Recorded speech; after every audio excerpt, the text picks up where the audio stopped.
But let's shift focus and let's talk about the real estate uptick that you're seeing, the uptick in demand when it comes for housing. And who better than Housing and Urban Affairs Secretary, Mr. Durga Shanker Mishra, joining in on the show right now to chat about exactly this. Mr. Mishra, good morning. Great to have you on the show. Various sectors in the Indian economy, Mr. Mishra, have now started to recover. And real estate, despite the COVID times, have started to show some such momentum. What do you think is attributing to it? Well, the government of India has taken umpteen number of measures, and even during the COVID-19, various measures were taken, and they are all focused towards getting the real estate sector move. Because real estate sector is so much important. It contributes to the our GDP, almost like 7% coming from the real estate sector. It's a highly employment generating sector. And third, this is not only one sector, but it impacts so many other industries. I mean, when the real estate sector is moving, then whether it is the building materials or steel or cement or various construction activities related, various things, almost like 270 different industries are directly impacted. So there is more employment, more activities in the economy. Accordingly, Government of India has given very high focus on this real estate sector. Let me just share with you, during the COVID-19, one of the measures which was taken is RERA. Under the RERA, I mean, there are compliances required, and if you do not comply, then there are penalties. So at one stroke, after consultation with the Central Advisory Committee, an advisory was sent to the states so that they could issue a general order under the using the force majeure clause, so that for 6 months, any delay of 6 months or maybe 9 months, depending on how the COVID situation was in that state, then the real estate builders or developers, they don't have to pay any penalty. This was a kind of a win-win-win for our the home buyers, for the developers, and for everybody who had a stake there. Otherwise, it would have led to so much of complications, so much of litigation, and they cannot deliver. When things were stopped, they cannot deliver their work in time. Right. Mr. Mishra, after a very good 2020, is the housing sector now finally poised for a rebound in 2021? Housing affordability index is currently at its beat level in the past 2 decades. So what are you, sensing as to how this year is going to shape up? Yes, I think so. I mean, you see now the economic activities which had come to kind of a standstill. I mean, when the COVID was in this peak, when the lockdown was there continuously for the 3 months in our country and in the whole of the world, with this coronavirus onset in the month of March, when it started becoming serious, all that economic activities has gone down to standstill. But after there was an opening up, slowly the real estate sector and other sectors of the economy, they started coming up. I mean, in the last month, total GST collection has been much more. I mean, this is a very high record. So this kind of thing, this shows the economy is reviving. And there, the real estate, since there has been a major focus on the real estate by the government. So, I mean, there's almost every part of the real estate. Recently, you must have seen this local, lighthouse projects. I mean, maybe I'll discuss about these things later. So the many things the government has addressed on technology, on regulation, on the finance, on the budgeting, on other matters which are important for the real estate sector, so that there is a complete conducive environment for this to grow. And I'm very happy that currently the level of sales in some of our big cities, mega cities, has gone to the same level which was there pre-COVID. I mean, that's being reported by various agencies. And in time to come, this is definitely going to go up. There is another thing, the total interest rate, that has also gone down. I mean, the housing finance, the loan has gone down. Recently, our Naretco and Credai, they have come up with a kind of e-commerce portal, which will help home buyers to identify their house with a click of the mouse. I mean, they are not bothered to go and visit 10 times to select their house. So there are many things which are happening together, and they will all add together for the real estate to boom again.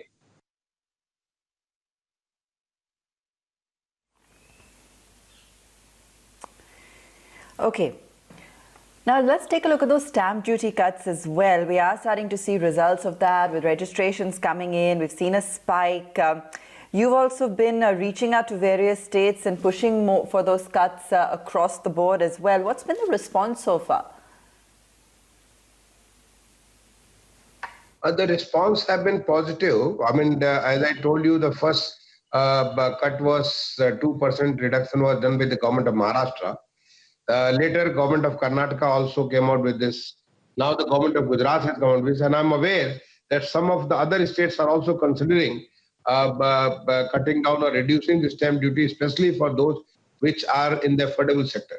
I mean, the affordable sector has been defined by the RBI, by the or Ministry of Finance. So for the affordable sector, they are considering reducing the stamp duty.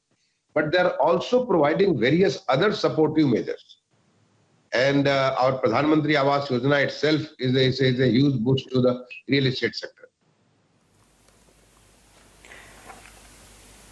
Okay, fair enough.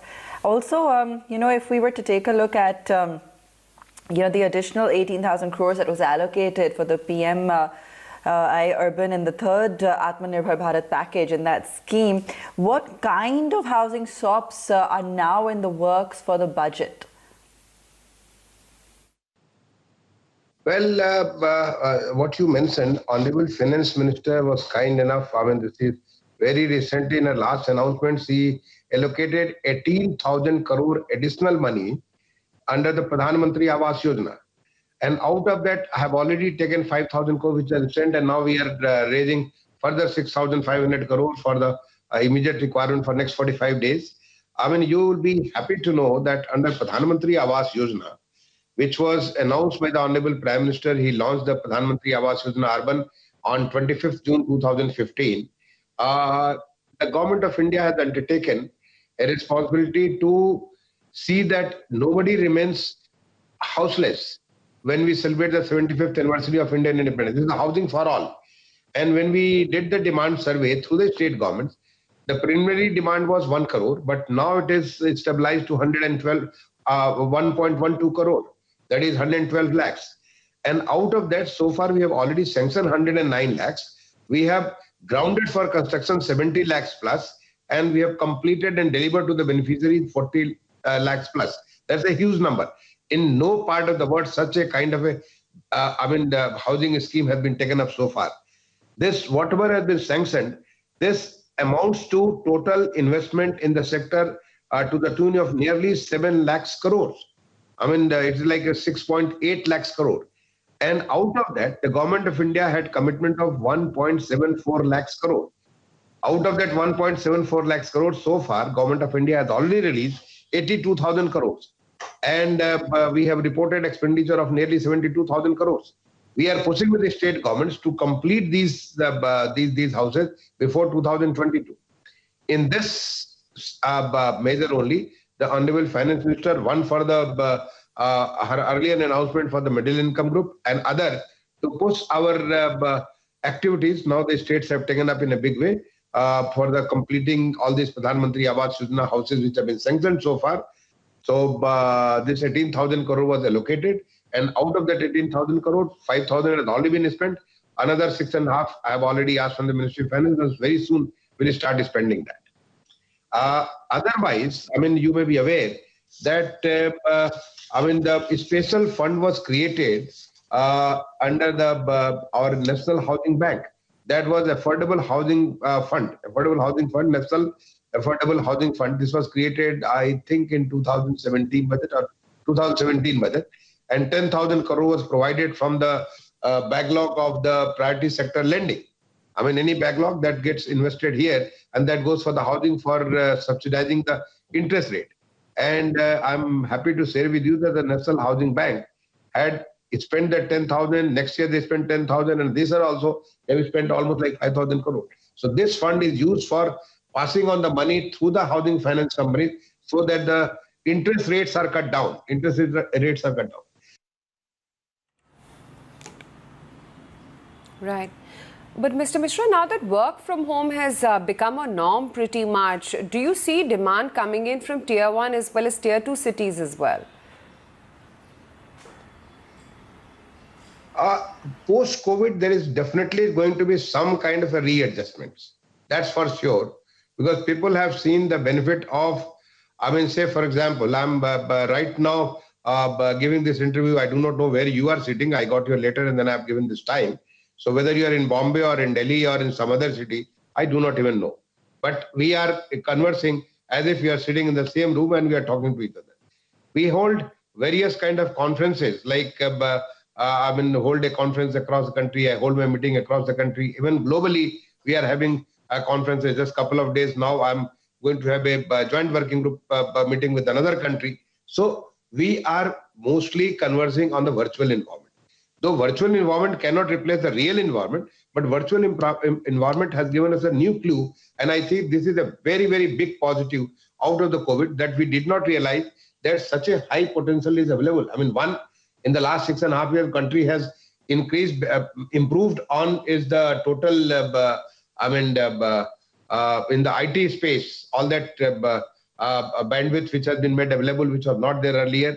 And also the lot of new things which have come up to facilitate this. So work from home was something which was unthoughtable, especially in the government. In private sector, yes, sometimes people do work from home, but in the government sector, one couldn't do work from home. It was unthinkable.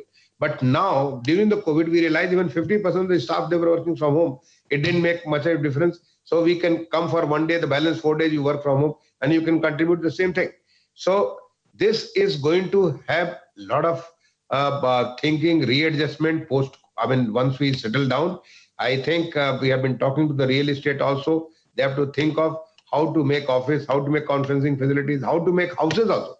Even in the house, while you are doing this, it's a big challenge if their connectivity is not proper at home. So how to make sure that connectivity, Wi-Fi and all these things are very, very high quality at your home. So things are going to change, but definitely, and people are working on this. I think even at the policy level, we are going to address this. Sure. Now, the Supreme Court also upheld the Central Vista project. How soon do you think India can have its new parliament? I think today's judgment is a historical judgment. Honorable Supreme Court has come up with all that work which has been done and which is going on for transforming the Central Vista. The Parliament building, whose foundation was laid last month by the Honorable Prime Minister, this Parliament is going to be one of the best Parliament buildings in the world. I mean, this building has been planned. You might have seen there are a lot of information available in the public domain. The current Parliament building, which was never developed as a Parliament, it was developed as a council house for the British government.